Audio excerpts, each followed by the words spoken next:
Hey, I'm back to read another chapter. This chapter is called Ducks, and it is still from Augie's point of view. And actually, the rest of the book is all from Augie's point of view. We don't have too much left. The day before the last day of school, Mr. Tushman called me into his office to tell me they had found out the names of the 7th graders from the nature retreat. He read off a bunch of names that didn't mean anything to me, and then he said the last name, Edward Johnson. I nodded. You recognize the name? He said. Well, they called him Eddie. Right. Well, they found this in Edward's locker. He handed me what was left of my hearing aid band. The right piece was completely gone and the left one was mangled. The band that connected the two, the Lobot part, when bent down the middle, or the Lobot part was bent down the middle. His school wants to know if you want to press charges, said Mr. Tushman. I looked at my hearing aid. No, I don't think so. I shrugged. I'm being fitted for new ones anyway. Why don't you talk about it with your parents tonight? I'll call your mom tomorrow to talk about it with her too. Would they go to jail? I asked. No, not jail, but they'd probably go to a juvenile court, and maybe they'll learn a lesson that way. Trust me, that Eddie kid is not learning any lessons, I joked. He sat down behind his desk. Augie, why don't you sit down a second, he said. I sat down. All the things on his desk were the same as when I first walked into his office last summer. The same mirrored cube, the same little globe floating in the air. That felt like ages ago. Hard to believe this year's almost over, huh? He said, almost like he was reading my mind. Yeah. Has it been a good year for you, Augie? Has it been okay? Yeah, it's been good, I nodded. I know academically it's been a great year for you. You're one of our top students. Congrats on the high honor roll. Thanks. Yeah, that's cool. But I know it's had its share of ups and downs, he said, raising eyebrows. Certainly. That night at the nature reserve was one of the low points. Yeah, I nodded. But it was also kind of good, too. Huh, in what way? Well, you know how people stood up for me and stuff? That was pretty wonderful, he said, smiling. Yeah, I know in school things got a little hairy with Julian at times. I have to admit, he surprised me with that one. You know about that stuff? I asked him. Middle school directors have a way of knowing about a lot of stuff. Do you have like secret security cameras in the hallways? I joked.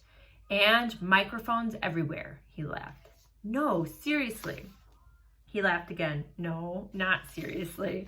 Oh, but teachers know more than kids think, Augie. I wish you and Jack had come to me about the mean notes that were left in your lockers. How do you know about that? I said. I'm telling you, middle school directors know all. It wasn't that big of a deal, I answered. And we wrote notes too. He smiled. I don't know if it's public yet, he said, though it will be soon anyway, but Julian Albans is not coming back to Beecher Prep next year. What? I said. I honestly couldn't hide how surprised I was. His parents don't think Beecher Prep is a good fit for him. Mr. Tushman continued raising his shoulders.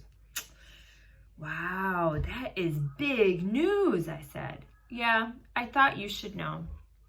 Then suddenly I noticed that the pumpkin portrait that used to be behind his desk was gone. And my drawing, my self-portrait as an animal that I drew for the New Year art show, was now framed and hanging behind his desk. Hey, that's mine, I pointed. Mr. Tushman turned around like he didn't know what I was talking about. Oh, that's right, he said, tapping his forehead. I've been meaning to show this to you for months now. My self-portrait as a duck, I nodded. I love that piece, Augie, he said. When your art teacher showed it to me, I asked her if I could keep it for my wall. I hope that's okay with you. Oh, yeah, sure. What happened to the pumpkin portrait? Right behind you. Oh, yeah, nice.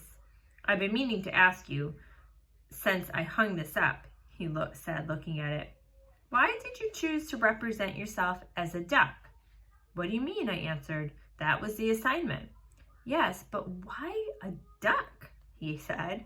Is it safe to assume that it was because of the story of the duckling that turns into a swan? Ha! No, I laughed, shaking my head. It's because I think I look like a duck. Oh, said Mr. Tushman, his eyes opening wide. He started laughing. Really? Huh, here I was looking for symbolism and metaphors, and sometimes a duck is just a duck. Yeah, I guess, I said, not quite getting why he thought that was so funny. He laughed to himself for a good 30 seconds. Anyway, Augie, thanks for chatting with me, he said. I just want you to know it's truly a pleasure having you here at Beecher Prep, and I'm really looking forward to next year. He reached across the desk and we shook hands. See you tomorrow at graduation. See you tomorrow, Mr. Tushman. I'm actually going to read one more chapter, the last precept, because it's super short. This was written on Mr. Brown's chalkboard when we walked into English class for the last time. Mr. Brown's June precept. Just follow the day and reach for the sun. The polyphonic spree. Have a great summer vacation, class 5B. It's been a great year, and you've been a wonderful group of students. If you remember, please send me a postcard this summer with your personal precept. It can be something you made up for yourself or something you've read somewhere that means something to you. If so, don't forget the attribution, please. I really look forward to getting them. Tom Brown, 563 Sebastian Place, Bronx, New York, 10053. Okay, so there really isn't too much left. There are only, like 5 chapters. So we should be able to get done in the next couple of days of reading this. All right, have a good one.